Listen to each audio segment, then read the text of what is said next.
Hey guys, so today's video is going to be on the new Makeup Forever Artist Shadows. When I saw these at my Sephora, I was freaking out because I don't think I've been this excited for an eyeshadow launch in a really long time.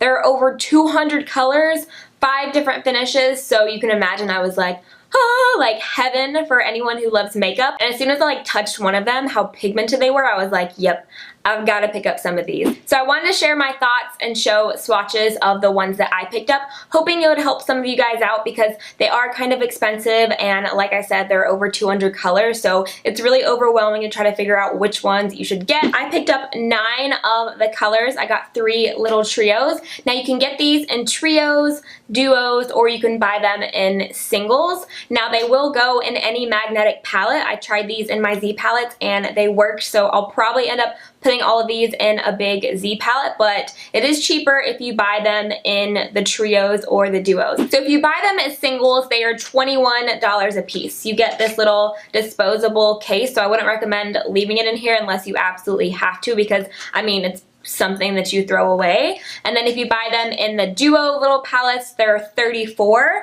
and then if you buy them in the trios, they are $44. So I paid $44 a piece for the trios, and I was like, oh my gosh, that seems like so much money. You know, you can buy a naked palette or any of these other bigger palettes for around $50, and for this you're only getting 3. However, I do notice a big difference in the quality of these shadows. First of all, they're super pigmented. They're supposed to have 88% color pigment, which is supposed to be the highest on the market. These shadows are also double the size of MAC, so I will do a close-up of what one of these looks like next to a MAC eyeshadow, so you are getting a lot more product than your average eyeshadow size. These are going to be a great investment for makeup artists or if you have a kit, because a little bit of eyeshadow goes a really long way. Plus you already get a lot of product. Using these the past couple of days, I was really impressed by how blendable they were, especially the mattes. I think the mattes are my favorite finish so far, just because they're not hard, they're not chalky, they're not powdery. They just really blend so easily onto the eyes. Because these are so finely milled, it's not a product I would swirl my brush in like some products that are really stiff. With this, I rather tap my brush because you get more than enough product onto your eyeshadow brush, and if you swirl it, you're going to get product everywhere because it is so creamy and so buttery, and you're just going to end up wasting a lot of product. So I would definitely tap into this because you barely need any, and it goes the longest way. These are made with a gel powder long wearing formula, which makes them a dream to work with. They've been so fun playing with on my eyes. They do come in 5 different finishes. You have matte, which have been my favorite so far, satin, iridescent, diamond, and metallic. I did pick up all of the finishes except for satin, so I don't have one of those to show you, but I do have the rest. They also are organized by the color wheel and by the numbers, because they all have numbers but they also have names. So I think the 700s might be the browns, and let's say 300 is blue. I'm just kind of guessing here, but each of the hundreds have a certain color. Now I'm going to go ahead and share with you the ones that I picked up along with swatches. So first, I made this really warm palette. Are you guys surprised? The first one that I have in here is called Copper Red. It's an iridescent finish and it's number 736. This is a really burnt orange fall color. I picked it up because I figured I would get a lot of use out of it this season, so that's 736 Copper Red. The next one is a metallic finish, and this is number 728, and it's also called Copper Red. I thought it was a little bit weird that they were named the same. I don't know if it's a mistake on the website, but I mean, I checked 3 different times, and these are both called Copper Red. It's just this one is an iridescent finish and this one is a metallic. The last one that I have in this palette is a matte finish. This is number 738 Auburn, and I mean, I had to get this. It's in the same family of MAC Brown Script, Cocoa Bear by Makeup Geek, in that same kind of color scheme, and I was like, oh my gosh, this is probably the first color I saw that I knew that I wanted. So love it, very creamy, and I think this palette looks really pretty together. So the next palette that I made is a really neutral beigey one. I figured it'd be appropriate for everyday use, and I get a lot of wear out of it.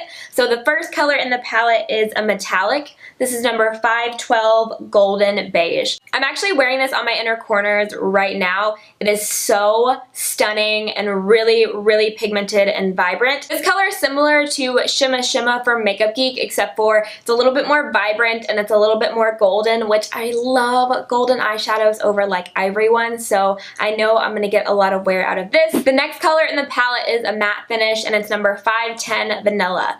The reason I picked this up is for maybe a brow bone highlight when I want a more natural day, and also I wanted to try it as an under eye setting powder. It's a little bit lighter than Banana from Anastasia Beverly Hills, which is my favorite, so I figured I would give this a try, and I put this under my eyes today, and I think it looks really good so far. I mean, who says you can't use eyeshadow for a setting powder? Why not? It's so creamy and finely milled, so I figured it would be great for the under eye area, and so far I'm really liking it. So again, that one is Vanilla. So this last color in the palette is an iridescent finish. It's number 648 Golden Fawn, and I feel like Golden Fawn and Golden Beige look so similar maybe on camera, but in person they don't at all. This one's a lot darker of a gold, and it kind of reminds me of like Honey Lust from MAC. So the last palette that I made has more earthy tones in it.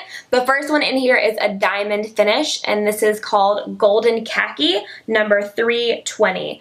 And I'm wearing this all over my lid right now. So far, I really like it. It was really easy to use. I didn't notice a whole lot of fallout. I figured with diamond glitter, you know, finishes I would have that. But so far, I didn't have any fallout. It's a beautiful olive with little specks of shimmer in it, and I think this will be beautiful for fall. So the next color I got is number 600. It's a matte finish, and it's called Pink Brown.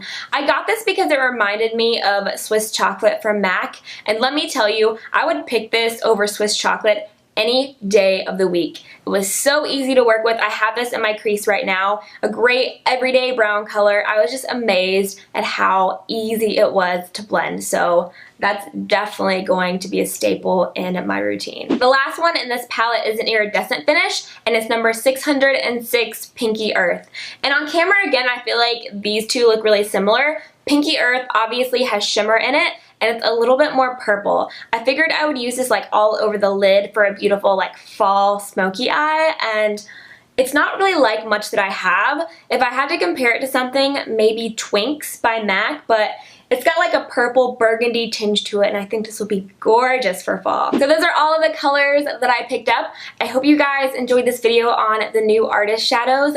Let me know in the comments if you've picked any up and what do you think, what are your favorites, and if you want to see me use any specific colors in a tutorial, let me know as well so I can get on that. Thank you guys so much for watching. Don't forget to thumbs up and subscribe if you like, and I'll see you in my next video.